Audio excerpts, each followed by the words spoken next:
Welcome back to the EchoCast, a podcast about video game news, speculation, reviews, and whatever else I feel like chatting about. I am your host, Bon, and this week we'll be talking about huge The Division franchise updates, Dead Island 2 reviews, if Xbox is failing this generation, and much more. A few things before we get started. Subscribe to the show on your favorite podcast platform, and on YouTube, please subscribe to the channel, hit the like button, and comment with your thoughts, questions for next week, or to just say hello. A big thank you to supporter level patrons PK, The Dawn, Cage Nephilim, and Neuronix. If you're interested in supporting this podcast and getting ad-free episodes, please join for as little as $1 a month over at patreon.com/bondiesel. Gaming news. This week we have 10 stories. We're going to lead off this week with Division Day news. Now, I have to be honest.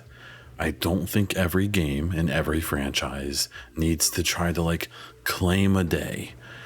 So I certainly hope that this 420 thing won't be an ongoing thing with the Division. They don't really need to do that, but I'll get over it. We'll move on.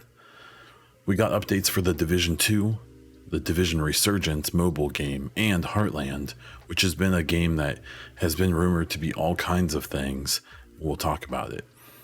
To me, the main story is the Division 2. They talked about Year 5, and they basically set off 4 new seasons of content, with all 4 of them having something interesting, but the 4th one especially seeming to tease that they're going to have a new map, which is what they specifically said. Now, it said new map areas, new main missions, things like that. That could just be a small expansion to an existing map, but in the image for Season 4, it has a picture of the Brooklyn Bridge. I suspect they are hinting to and are likely going to bring us a relatively small Brooklyn map, and I'm wondering if it could even be an updated version of the map that we start off in the Division 1. If you remember, what amounted to a prologue of that game was in was in Brooklyn, and then you finish that part. You get on you try to get on a helicopter, and you go over to Manhattan, and that's where the rest of the game kind of goes from there. So it looked great. The 3rd season, they talked about going back to New York City, so it should be the Warlords of New York map, but it references some new discoveries about who Keener was and who his rogues were, and I imagine they're going to expand on that network, and we'll probably integrate some of the other media that we've consumed outside of the game, and then the other seasons seem like they're going to have some big things too. So this is exciting, in my opinion. I think this is really cool. I'm really happy for Division 2. I chatted with some people in the know, and it basically sounds like the team is getting big enough that they can start doing some more substantial content. It seems like after maybe some issues with the leadership at Ubisoft not being fully committed to the Division franchise, it seems like they are on board now, and that they are going to get the resources they need as time goes on to do these kind of more substantial projects. And that's exciting. The Division 2 is a great game. If you've never played before, it's worth the 15 or $20 for the deluxe edition, to get, I don't know, probably 200 hours of content if you want it. It's a great game, and I'm glad to see that more is coming from it. I hate how often the Division gets thrown into the same bucket as Outriders and stuff like that. The Division 2 is a very successful game, and it's a very good game. It hasn't been supported the way that a Destiny is, even though that's not perfect either, and so it's always going to be a bummer. But there was a relatively well-known streamer who when they were talking about wanting this big new mode in the Division, and I actually mentioned that the currently in testing Descent mode actually fit what they were talking about. They're a big Destiny fan. All they had was to respond with like, "Oh, Destiny peaked in 1.8 Division 1," which just isn't true. Like, I mean, 1.8 was a high point for Division 1. But if you think that about Division 2, then you just didn't play Division 2, which this guy definitely didn't. I know he half-assed it like a bunch of other big streamers, quote unquote. But they, never really dove in. Now, if you actually look at the more hardcore Division community, you'll also see them moaning and groaning about stuff all the time. But if as a serious but casual, if that makes sense, player of the Division, this stuff's great. There's obviously been ups and downs with the game, but I think we're heading into an up this year, and I didn't expect what we got. Speaking of that Descent mode, there is a PTS currently active. I'm recording this on Friday night. I've spent a little bit of time with that PTS. I plan on getting more time with it, but that Descent mode, tentatively, I'm excited about it. It really does give you the feels of like a roguelite kind of game. The commentary I've seen so far, and I kind of understood this, is that it's kind of easy. It's not the most challenging thing in the world. This PTS is also to probably tune that, to figure out where they need to be with difficulty and mobs and the composition of mobs and stuff like that. I'm curious to get into it and play it more seriously at harder levels and try to get, a little bit more coercion, I don't know, to put together some talents and guns and stuff that make more sense. And in the one run I've had so far, I just kind of went for it, and it went okay. So yeah, Division 2, it's got good stuff going. The Descent mode seems promising. It's a simulation in the game, so the whole idea is that it's like a virtual reality thing. What's really cool about that is that basically leaves anything up for possibility in that mode when it comes to enemies, scenarios, mechanics, because it's a simulation, because it's not supposed to take place out in the realistic aesthetic of the world of the Division. They can do whatever they want in there, and they could do some funky stuff. So I'm really hoping that Descent mode takes advantage of that opportunity, and we see some cool stuff from it. I'm definitely excited for it. The Division Resurgence, I'm not gonna pretend like I care about that. It's a mobile game. I'll give it a go. I'll check it out. But I just have a feeling that's just not going to be my thing. I enjoy like more typical cell phone games, like Candy Crush and things like that. I'm not looking to play a third-person cover-based shooter on my phone. I'm just not. I'm good. I'll pass. But for people excited about that, I hope it's great. I hope it's a great experience and it expands on the world, because it kind of seems like the content that's in it is kind of the lost Division 1 content that we never got, with them adding new factions. And I assume it's in maybe even a slightly different part of Manhattan. I need to look more into it, but for what it's worth, it seems fine, and I'm kind of curious to see where they go with that. Finally, the Division Heartland, I basically want to be careful about talking about it. They did finally show some actual gameplay and stuff like that. I basically can't comment too much on it for reasons that you can probably figure out yourself. But I'm glad they showed what they did. I did see a few idiots being like, I could barely tell the difference between Heartland and Resurgence. Like, the graphics of Heartland are fine. I don't know. People are weird. I didn't, from what they showed, I just didn't really notice a big difference between the quality of Heartland and the Division 2. I'm sure it may be knocked down a little bit, but I think it's fine. That's weird. But Heartland, I'm hoping, comes out later this year. That still seems like it's a ways off. This Division 2 content, is going to be coming out over the next year, basically. And then Resurgence, I assume, will come out later this year. They've been in like so many different testing phases of that game. Like, it's just a mobile game. Like, I'm surprised. I mean, it's cool that they're trying to put effort into it, but they're putting like AAA effort into the testing and stuff. and I don't think it's going to get a AAA reaction, but that's fine, I guess. No harm, no foul. So the Division Day was a success, I think. I think just the Division 2 news was worthy on its own. The Heartland stuff, the Resurgence stuff, I'm sure has its audience. And the hot take I have is that I think by the time year 5 ends, I suspect that the Star Wars game will be out, and the bulk of the actual Division 2 team went to that.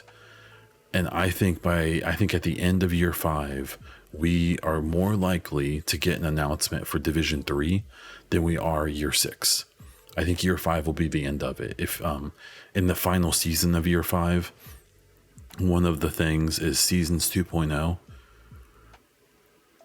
Morton, who's one of the people who communicates with the community a lot, has tweeted today on Friday saying something along the lines of it's a big revamp of the end game, and my guess is that it's going to be their plan to basically rerun content from year 1 through 5 in a way that is genuinely feels new and people want to play. I think it's going to be, I think year 5 is probably the end, but I think it's going to end with an announcement for a third game, which I've seen some people push back and be like, oh, they don't need to keep doing cash grabs with sequels. I mean, they do. like they do. That actually is what they have to do. They, I'm glad year 5 is happening, but I suspect their leash with extending Division 2 out is probably about up. And if anything, if there is newfound support for the franchise, I just think that a Division 3 that starts, maybe changes the game up a bit. Maybe, I don't know. My greatest hope would be that they maybe leave behind some of the games as a service, looter shooter stuff, and maybe go back to what the game kind of looked like it was originally supposed to be back in 2013. But we'll have to wait and see. I would be very surprised if they continue trying to delve into this, seeming attempt to compete with Destiny, which they've just gotten trounced. Despite how good Division 2 is, that was obviously the competition, and they just haven't really ever met that bar. So I would be really interested to see them try to do something a little different. But that's just me. But yeah, I think we get a Division 3 announcement at the end of year 5. I think it's going to be in pre-production. I think it's still years away. I think there's a very good chance that if a Division 3 happens, it doesn't even happen in this generation of consoles. I would be not surprised at all if it would come on the next gen. So that may not be what people want to hear, but I would feel pretty confident in that. Okay, the story number 2 is Diablo 4 is bringing back a beta in May. So the Diablo team did a little showcase on Thursday, and basically the gist of it that came out was that in the middle of May, they're going to do another open beta. This is kind of by popular demand. It also appears to be them wanting to give the servers one more go and see if they can try to handle that load of people all jumping on at once, which is obviously going to happen in June when the game comes out. It's exciting. I'm curious to how much I'll play. I'm sold on Diablo 4. There are some cosmetic rewards if you hit a certain level and beat a world boss. And so I am tempted to try that because, I like the things. I'll never even use it probably, but it's worth getting. But yeah, I think this definitely is a good sign for Diablo. I've seen basic universal praise for that game and people just being excited for it. There's always going to be the naysayers and stuff like that. I understand the issue people have with Diablo 3, and I kind of think that Diablo is ready to move on and get past that blemish. Even though I think the game's turned out to be pretty good in the long run, I think they're ready to move on, and it seems like they're hitting the right spots for most people. So Diablo 4 open beta, middle of May, be on the lookout for it. The Dead Island 2 release is upon us, almost 10 years in the making, since the first time we saw a trailer for this game. And I think it's on its third or fourth development studio that actually got it released. And it has a Metacritic of 75. From the reviews I've seen, that pretty much seems about right. It seems like people are basically like, this feels like a game from 10 years ago, which shouldn't be that surprising, but not in a bad way. The main thing I've seen is people basically saying like, it feels like kind of a throwback in that it's fun. It's not going to win Game of the Year, but that's fine. It doesn't have to. And that it's just a nice kind of throwback game that kind of feels like they're just doing something that isn't going to blow anyone's mind, but is going to make them smile, make them have a good time. If they play with some friends, have a good time with them, and just bust up some zombies in some creative ways.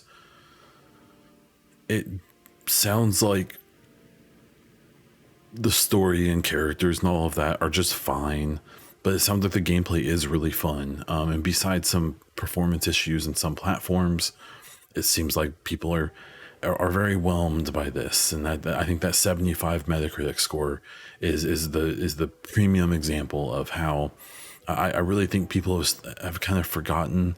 I think people see a game in the 70s and think it's bad, but I would say anything above like 65 is probably a decent game. It's just like 65 to 80 is probably, you need to be a fan of that genre. And if you're a fan of that genre, it's probably a decent game. But it probably won't be a universal hit, or say something from like 80 to 100 is probably going to be liked by about everyone. So, yeah, good for Dead Island 2. I have no interest in playing it, but from what I've seen, it looks neat. It looks gorgeous. The actual game's visuals are very impressive, look very pretty. But I've seen enough and I'm good. But if you're into zombie bashing games, if you like Dying Light and stuff, this seems like it's worth a pickup, or at least to keep an eye on it to grab it when it goes on sale. Speaking of sales, supposedly Hi-Fi Rush has had disappointing sales. So Jeff Grubb on his Game Mess podcast may have stuck his foot in his mouth, but not really. He basically just said that he had heard from a source within Microsoft that the sales weren't what they wanted from Hi-Fi Rush. If you remember, Hi-Fi Rush was a shadow dropped game that they did that, despite this maybe not having great sales, took the gaming world by storm. I played it. I loved it. It was so fun. It was one of the most gorgeous games I've ever seen. It was just so pretty. The art is wild and the soundtrack is insane. The characters are adorable and really fun to play and just be in a world with. The combat I found to be pretty good. I'm just not very good at like timing based games. So the problem with the gameplay was me. It wasn't the game. I hope this game is at least nominated for Game of the Year. I think it's going to hit a lot of people's top 5 lists, and it'll hit a ton of people's top 10 lists.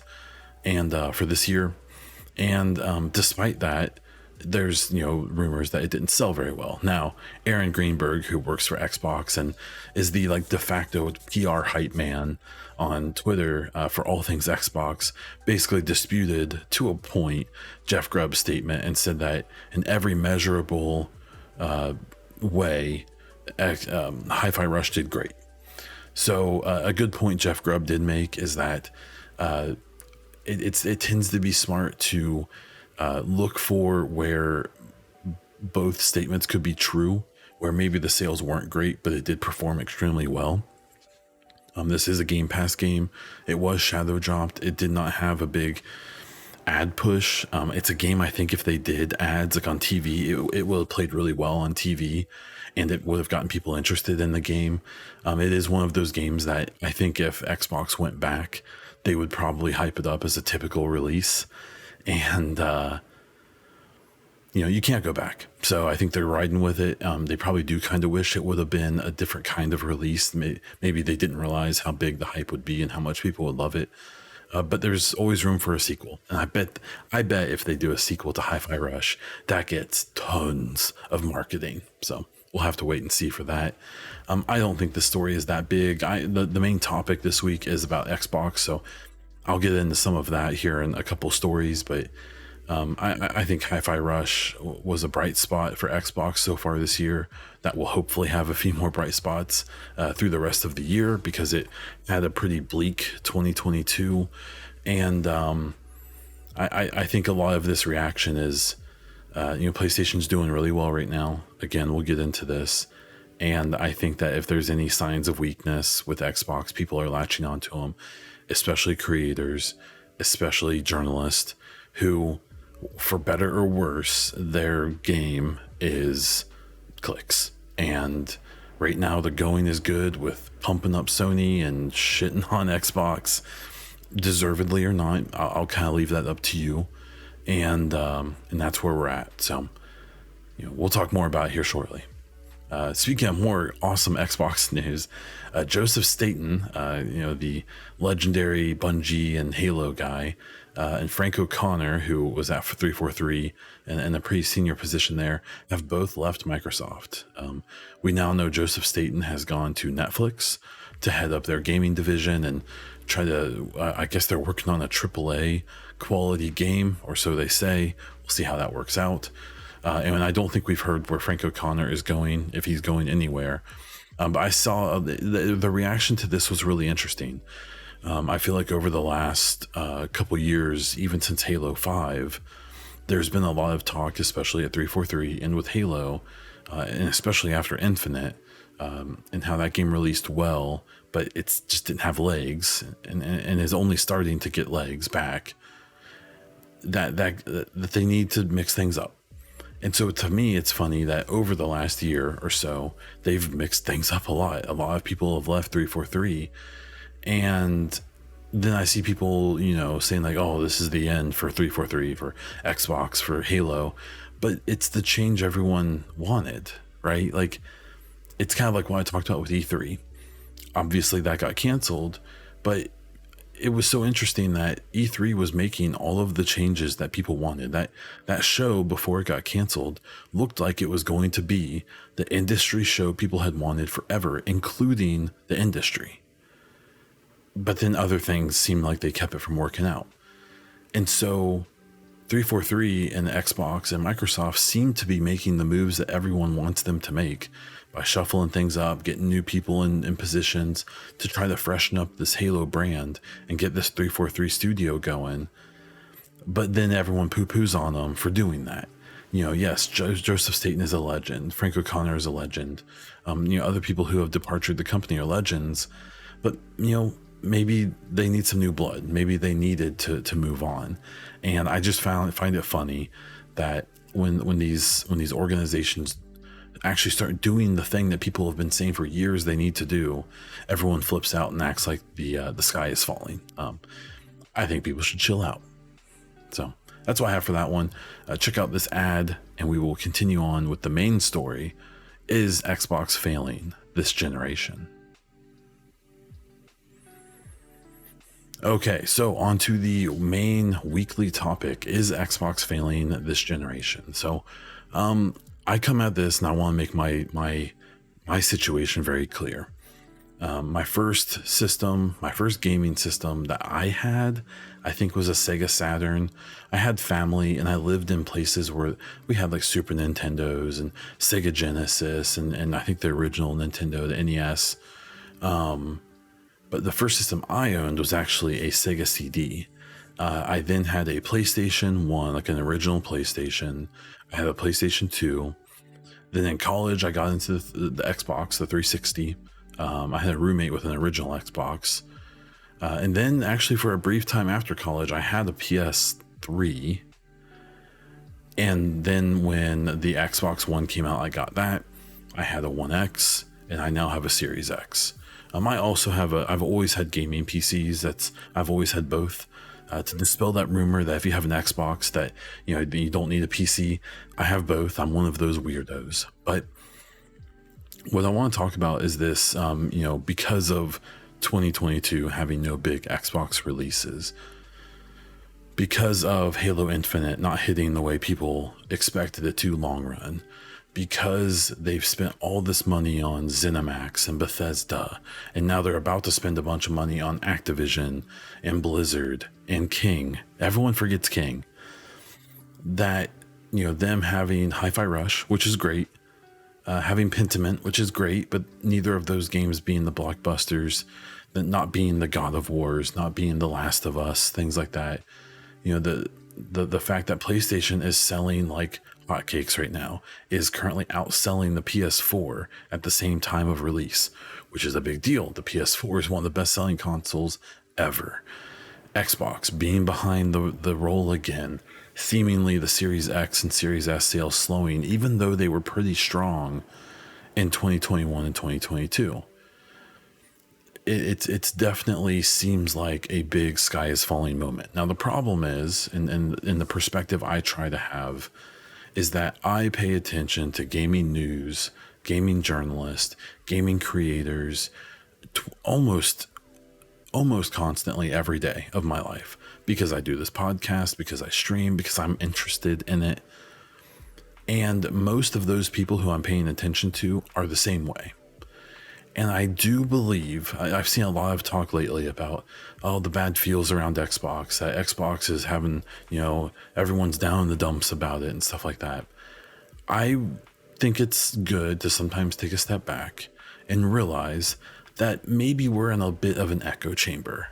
Maybe we're in a bit of, of the millions and millions of people who play games, who own consoles, who own Xboxes, that, on any given day, the echo chamber of the Twitter, YouTube, Twitch, gaming journalist community / player, echo chamber is only a fairly small minority of that overall gaming community. It captures the people who write stories about games and break news about games. It captures the people like me who are up and comers and trying to matter in this world of game coverage and stuff. It matters to the very connected players who are the ones listening to these podcasts and reading these articles. But it doesn't matter to the guy who works 60 hours a week and just sits down on the weekends and plays with his buddies or plays with his kids or plays with her friends or whatever. I just, I sometimes wonder if we get like a little bit lost in the sauce of just like, maybe it's not as big of a deal as we think it is sometimes. Maybe things aren't as devastating and as tumultuous as we think they are. Xbox isn't having a good time right now, but it's also fine. Like last year in 2022, all of the talk was no first party games of note. And I played my game of the year on Game Pass. It wasn't a first party game. It was A Plague Tale Requiem that you could play on PS5. But to me, it was an Xbox game because it was on Game Pass day one. And I didn't have to pay any extra for it. And I loved it. It made me weep. And there's lots of games like that. And I've tried lots of games. And I would say almost every week, there's a game I at least download and try that I would have never purchased. And sometimes I get hooked and sometimes I don't. I just think that it becomes, well, I've talked about it before. I would argue, and this is as someone who probably leans an Xbox fan, and I'll admit that, but I believe that there is a like pro Sony bias in most of the journalist circles and content creators and stuff like that. And it's not, I think, even conscious. I don't think it's even purposeful. It's just, if you're in that world, you want things to bring you joy because it's also your work. Sony pretty consistently puts out games that are very good, especially if you like third person, open world or action adventure games that are kind of gritty. And if you want that, you'll get it from Sony, and you'll get it pretty good. You'll get God of War, you'll get Days Gone, if that's your thing. You'll get The Last of Us, you'll get these games. And I think because they've so consistently done that, at least over the last 2 generations, I think there's just a natural bias to be like, yeah, Sony's awesome. Do they innovate that well? Is their hardware as good as it looks? Is, all of these things kind of don't matter because they do the thing that people care about the most. They put out good games. Xbox does a lot of things well. They have, their hardware is great. I think their controller is the best, even though it doesn't have fancy DualSense in it. I think their UI is good. I think their systems, the way their systems work is really good. But they don't have the games, or at least their own games. And I wanted to say, well, they will one day, but we've been saying that for a long time, and I still believe it. I still think Hellblade is going to be a huge hit. I still think Perfect Dark and Fable and these games that are coming can be huge for the system and in gaming. But until they happen, it doesn't matter. We know they're going to come, and we know they're probably going to be great.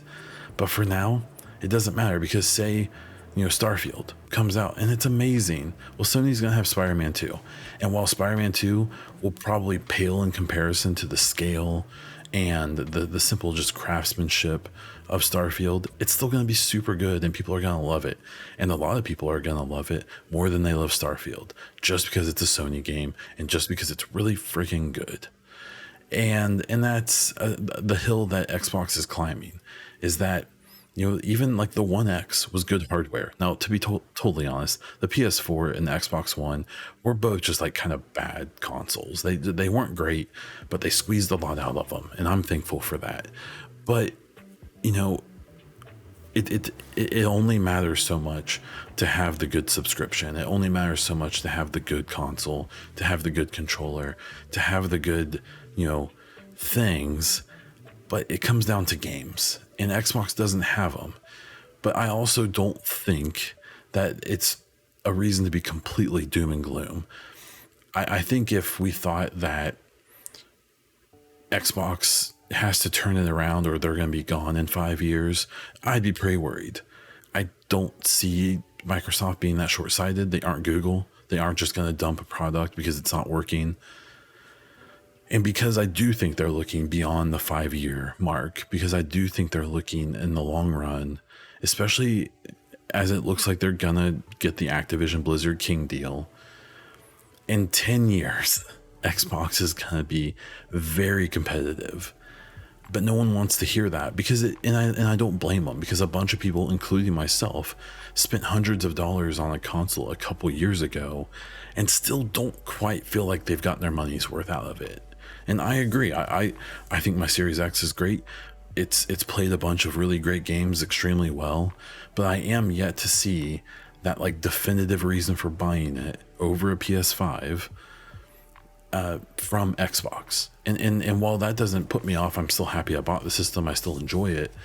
It doesn't, not everyone agrees. And some people do regret their purchase or have sold their Series X and bought a PS5 or whatever. So I think the conversation it's a weird one, because I think if you talk to regular people, it's not that big of a deal. I think people are probably generally happy with the Xbox. But when you talk to people within the gaming sphere, you get a lot of doom and gloom because, well, it's a topic. If they're looking for clicks or views, it's a good way to get them to really, hammer home on that. And there's also truth to it, right? So I won't be one. I typically am a glass half full type of person, so you won't catch me being completely silly about it. But it's also not great. So there it is. Let me know what you think about where Xbox is and where it's going. If you are an Xbox owner, let me know how you're feeling about your purchase, especially if you have a Series X. For the next story, we have Cliff Bleszinski is teasing the Lawbreakers news. This maybe has resolved itself since I added it to this list. But Cliff Bleszinski, who's kind of known for being like the father of of Gears of War, I believe, as well as a bunch of other games, including Lawbreakers, which was actually a really good kind of Overwatch style game that just had the worst timing and a bunch of bad decisions in its marketing. He also did like Radical Heights, which was trying to do like PUBG when PUBG was popular, but had its own spin, and it actually had some innovative ideas, but it had a bunch of issues. A big issue with all of these things is Cliff. He's a what I would call an interesting dude. He fairly recently did an interview on Kinda Funny, which is a podcast group I watch a lot. And I think if you look up Kinda Funny Cliff Bleszinski and watch that interview, you will see why I'm not surprised that things fail around him. That is I think the nicest thing I can say is that is a very scattered human being.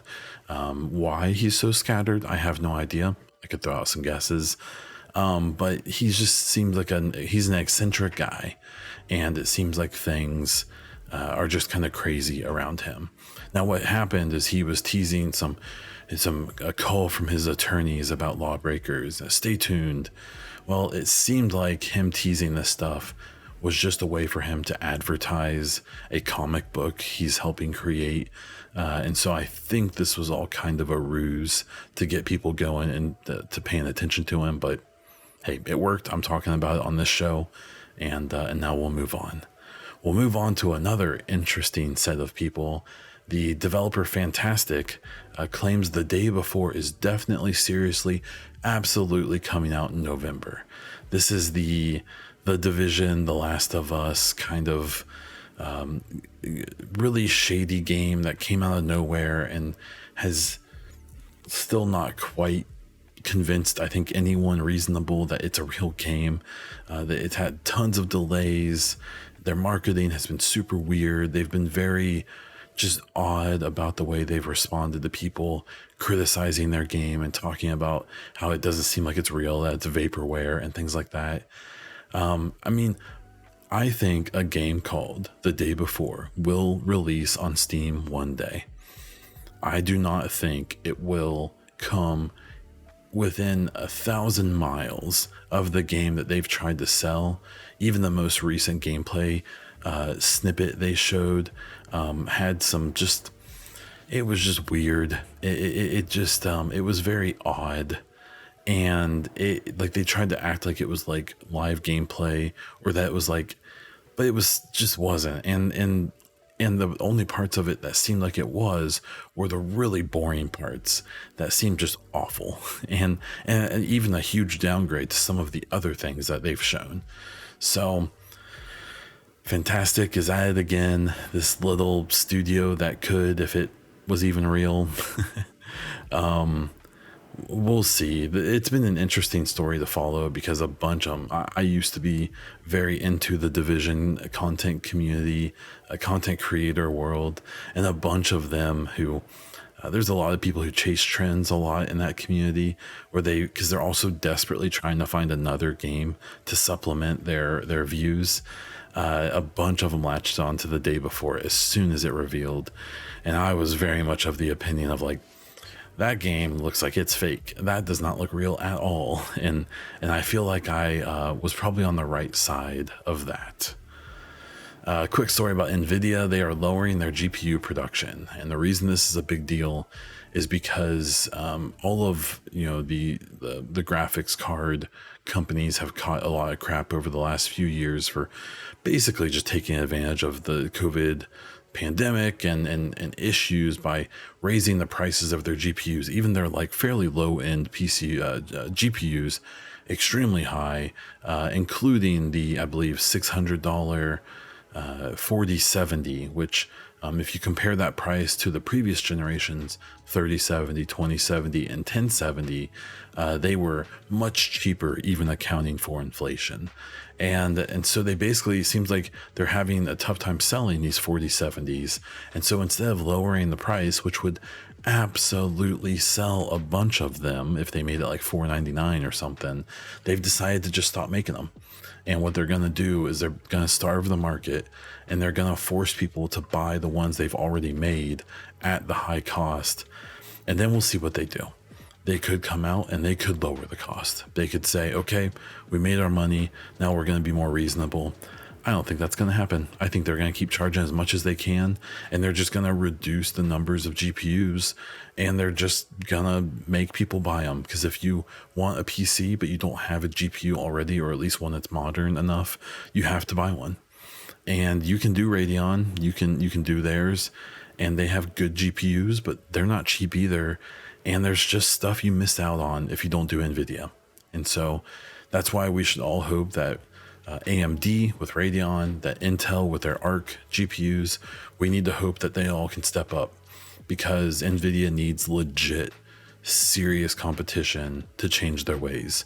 And I don't see it happening anytime soon, unfortunately, but we'll have to wait and see. They kind of lost me when they pushed EVGA out of the market.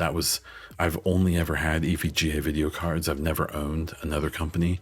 And the fact that I can't get a 4000 series EVGA makes it really feel like I'm going to wait for like a 3080 EVGA card to open up somewhere. The problem is, if they reduce stock of 40 series cards, the 30 series cards are going to get more expensive, both aftermarket and probably in stores, in retail. So, NVIDIA always kicking our butts.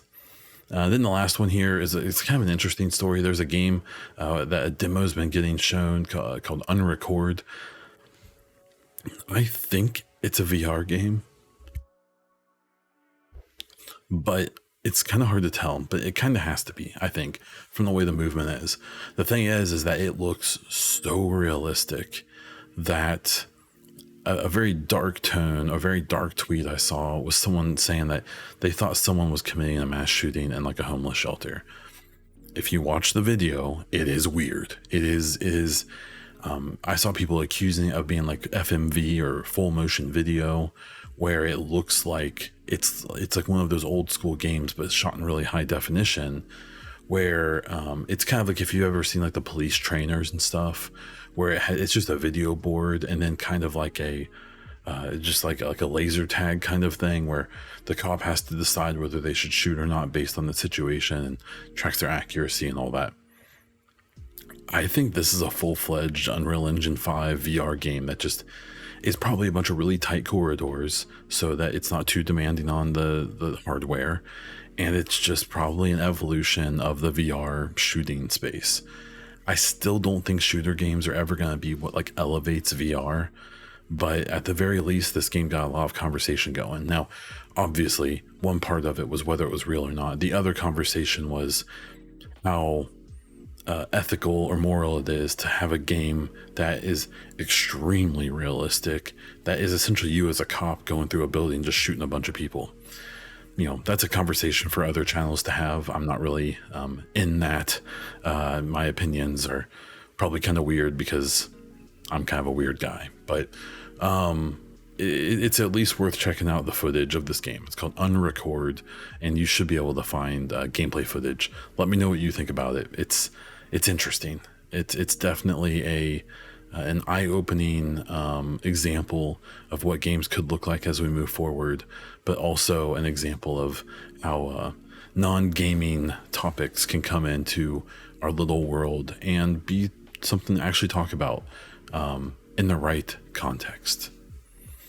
Okay, that's all the stories for this week. We do have a listener question, and this is an interesting one. But first, if you have your own question, be sure to ask it in the Discord. There's a link down in the description, in the YouTube comments, or hit me up on Twitter at Bondiesel or at the EchoCast if you want to have your own contribution to the show.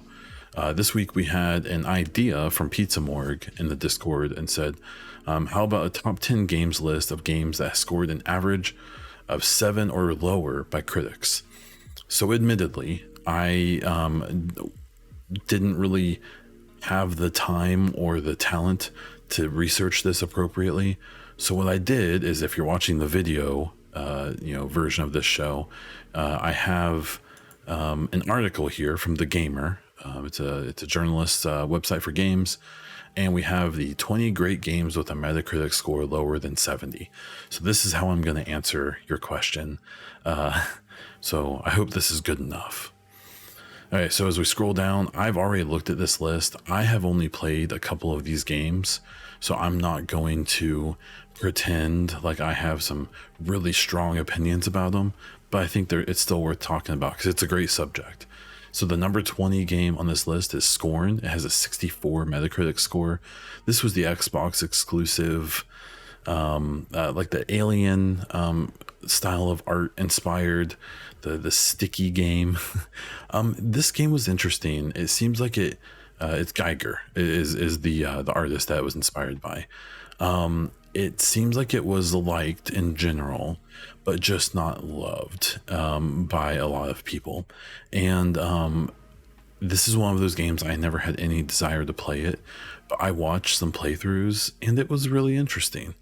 I think a score of 64 it feels low from what I saw and from what I heard people say about it, but it seems like a good example for this list of a good game that didn't get a great score. The next one is Strangers of Paradise Final Fantasy Origin. It has a Metacritic score of 68. This game is so funny. This is not one I've played, and I'm not into Final Fantasy games at all. But I've watched streamers play this game, and it's so stupid it's good. It's kind of like the movies that you've ever seen where they're dumb. You know, why would you ever spend money to watch these movies? But then the more you watch it, you kind of get into it, and it's like entertaining. Like this game has moments that seem like they're genuinely great, and then it's got lots of moments where it's just awful. And it seems like a lot of the people who played it kind of like gained a respect for it, or an unwilling appreciation for this game. So it seems like a good one for the list. The number 18 was Neo Geo Pocket Color Selection Volume 2. Not even going to try to talk about it. I have no idea what that is. Okay, so number 17 is Snake Pass. It has a Metacritic score of 69. Nice. This is one I vaguely remember seeing videos about or reviews about back when it came out. And it was weird because I think it had a really super weird control scheme because you're a snake, which doesn't walk around like bipedal, like typical human movement. And I believe that you had to use this really weird movement scheme to get around this platforming game. And so it seems like one of those games that maybe people didn't like it because it was too hard. Maybe it was just bad, but it seems like it's a pretty good one for this list. Number 16, Castlevania Chronicles, 69 Metascore. This is one that it's a Castlevania game, and that's all I know about it. So it makes you surprised that it has such a low score because they seem to be a fairly legendary. It's a legendary series, but it seems like for whatever reason this one was not appreciated. Nier is number 15. Metacritic score of 69. Another game like so many of these. I worked at GameStop through the late 2000s, and so I remember hearing about a lot of these games, whether they came out during that time or before, because we sold lots of new used games, obviously. And so the kind of cult classic games were always known to me because people would come through and really scoop them up and get excited about them, even though on our shelves they were like $3. And that, I believe, was one of them. Number 14 was Kirby Air Ride with a Metacritic score of 61. Again, I'm not even going to try to talk about that game because I have no idea. Number 13 is Deadly Premonition, a Metacritic score of 68. I have seen playthroughs of this game, and it's kind of like a Twin Peaks sort of really weird, lots of weird phenomenon, all that, very self-referential, and kind of it knows what it is, that it just knows it's weird. But this game has a very passionate cult community around it, and it in a lot of ways is a classic to a lot of people, despite the fact that it is bad. Medieval, Metacritic score of 67. This is the number 12 game. This is another one of those. I actually think I did play this one.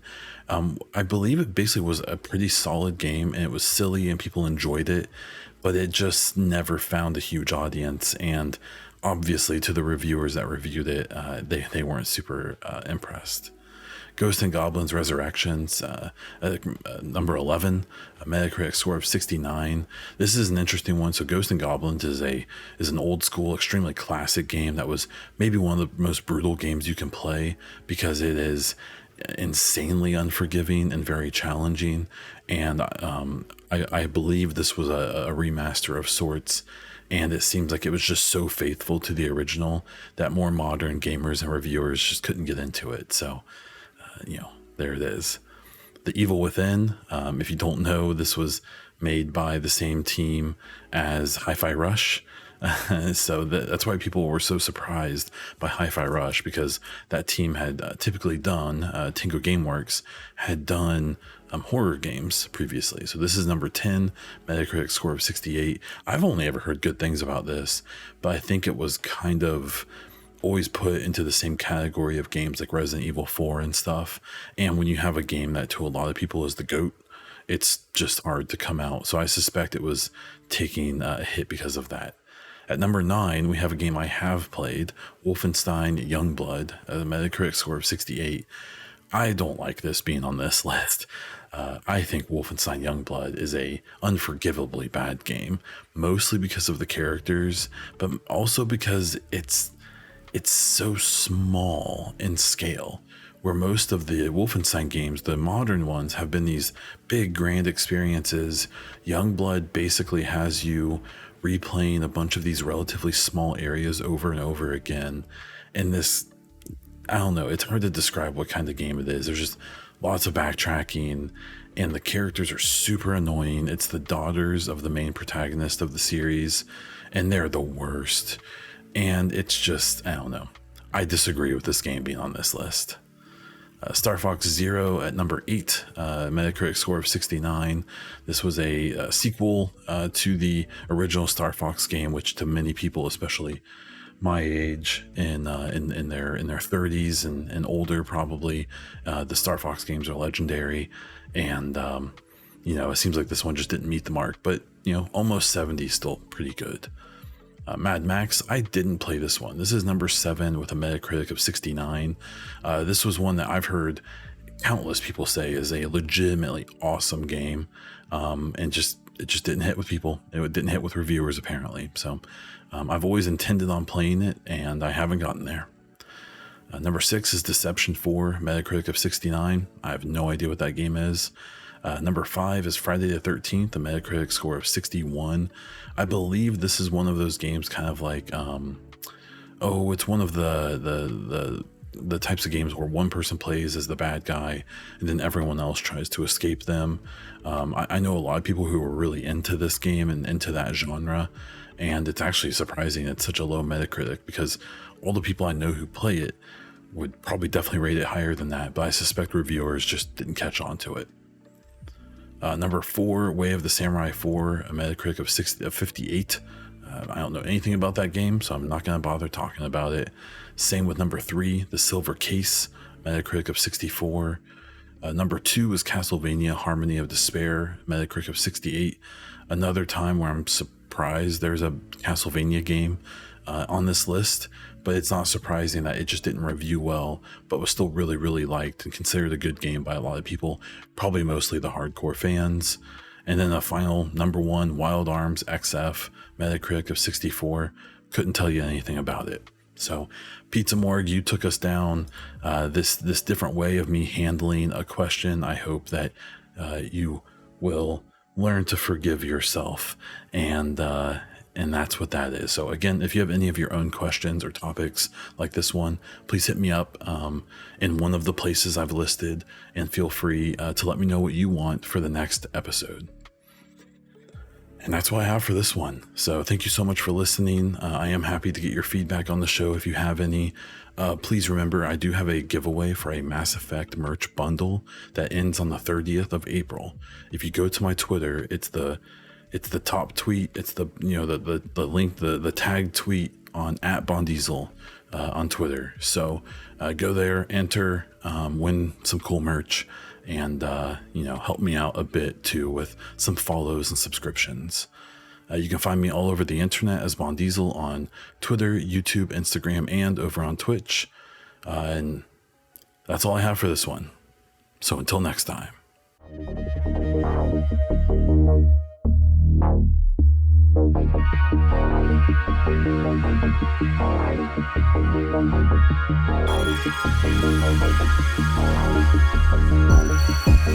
Thank you.